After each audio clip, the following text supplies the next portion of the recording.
ભુજ એપીએમસીમાં સવારે ભીષણ આગ લાગી. આગ લાગતા 4 દુકાનોમાં સામાન બળીને ખાખ થઈ ગયો. ફાયરની ટીમે આગ ઉપર કાબુ મેળવ્યો. આગ લાગતા અફરાતફરીનો માહોલ સર્જાયો હતો. આગ લાગવાની ઘટના જે બની ભુજ એપીએમસીમાં ભીષણ આગની આ ઘટના જોઈ શકાય છે. દ્રશ્યોની અંદર કેટલી ભીષણ આગ હતી. 4 દુકાનોની અંદર આ આગમાં બળીને સામાન ખાખ થઈ ગયો. ફાયર વિભાગની ટીમે આગ ઉપર કાબુ મેળવ્યો છે.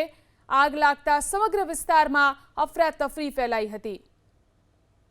ફાયરની ટીમે આગ ઉપર કાબુ મેળવ્યો. આગ લાગતા અફરાતફરીનો માહોલ સર્જાયો હતો. આગ લાગવાની ઘટના જે બની ભુજ એપીએમસીમાં ભીષણ આગની આ ઘટના જોઈ શકાય છે. દ્રશ્યોની અંદર કેટલી ભીષણ આગ હતી. 4 દુકાનોની અંદર આ આગમાં બળીને સામાન ખાખ થઈ ગયો. ફાયર વિભાગની ટીમે આગ ઉપર કાબુ મેળવ્યો છે. આગ લાગતા સમગ્ર વિસ્તારમાં અફરાતફરી ફેલાઈ હતી.